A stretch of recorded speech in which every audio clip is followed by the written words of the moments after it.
Kabongga ngayon ang Binondo, Manila. Ito yung sa darating na Chinese New Year. Ang main event dito, makikita mo napakarami ng mga street foods simula Lucky Chinatown hanggang dito sa may Plaza Lorenzo Ruiz. Alright guys, so nandito na tayo sa 168 Shopping Mall. So papuntang ko na to, Divisoria.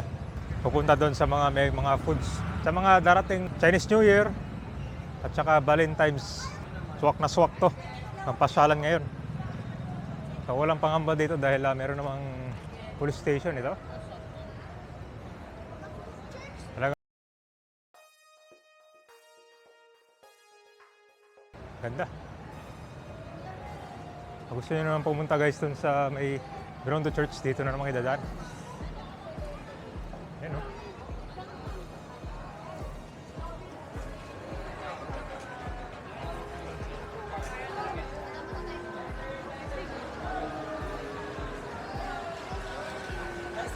All in one. Hello.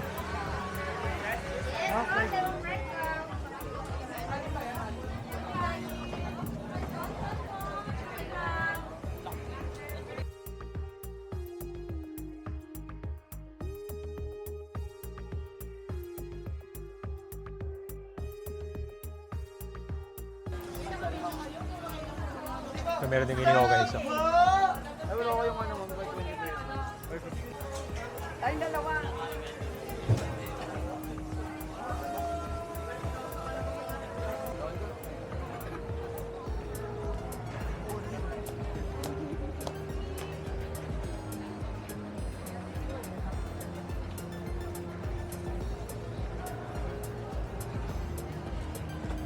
Ayan guys, Lucky Chinatown.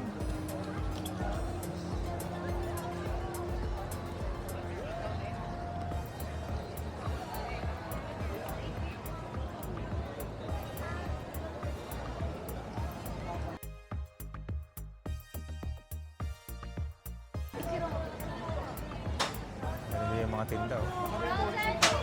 Kikiam.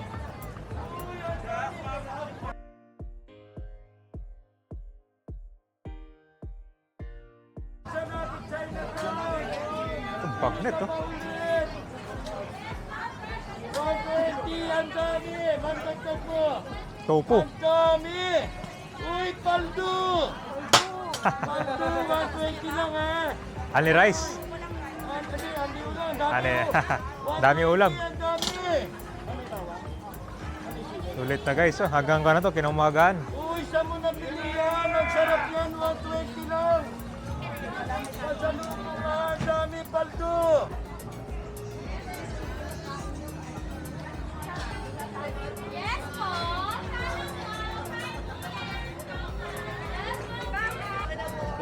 Korean noodles. Oh. Sabihin ako ito, makikita guys, ito meron sila. Spicy noodles, Korean noodles, at saka mga chocolates. Ganda ito, pampasalubong. Ito ding malaking pang food bazaar. Doon naman yun sa Plaza Lorenzo Ruiz. Ayan guys, maglalakad lang kayo dito. Hi guys, so nandito na tayo. So dito naman sa Plaza Lorenzo Ruiz, marami na rin mga food bazaar. Pwede yung pagpilian. Dito yung sa loob ng Panmiso Plaza.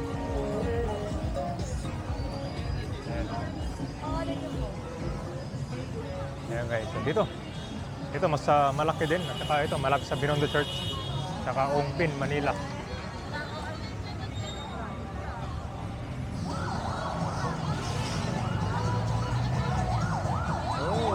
Patok din mga pagkain to.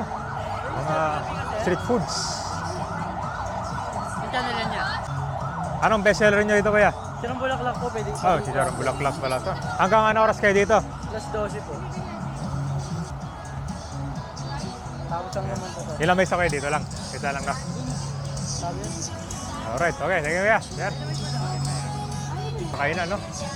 Literal na food trip.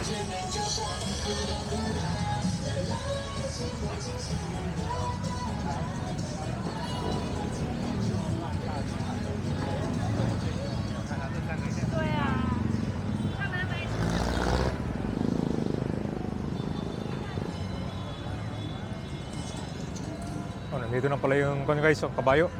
kinabit na.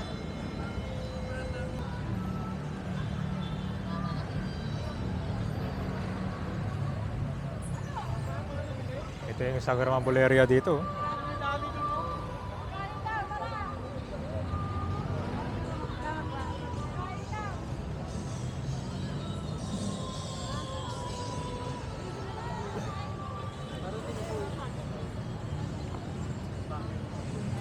Baka makita ako eh.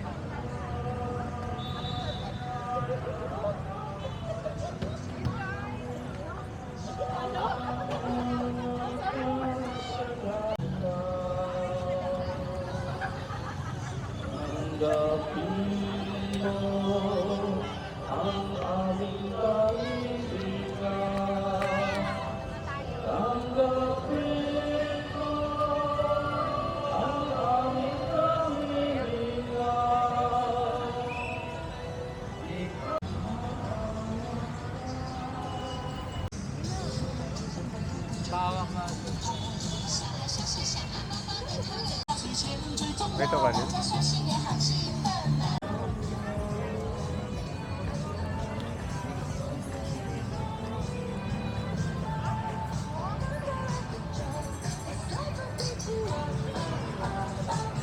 At kung naghanap pa kayo ng dagdag na pasyalan dito, simula sa may Plaza Lawrence Ruiz, maglalakad hanggang dito sa may Pasig River Esplanade. Ito naman yung patok na pasyalan ngayon na kasama sa Pasig Bigan Buhay Muli project ng administrasyon ngayon. Napakaganda, no? So dito meron ng mas maayos na kiosk para sa mga maghanap dyan ng pagkain. So dito hindi lang mga pagkain binibenta, meron din mga non-food tulad ng mga pang souvenir. Yan, so mga pasalubong meron na rin dito. Kaya ay sa harap ng Binondo, Manila, no? Talagang nabigyan buhay muli kasi dati yung Pasig River dito makikita mo lang puro basura.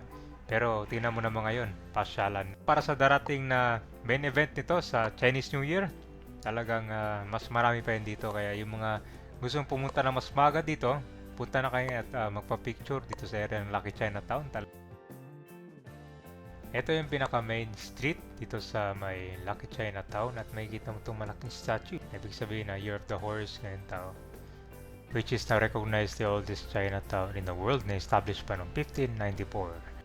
And 2012 pa nung unang nagbukas itong Lucky Chinatown. Nakikita mo yung features tulad ng mga red lanterns and narrow walkway na inspired by market alleys dun sa Hong Kong and Shanghai.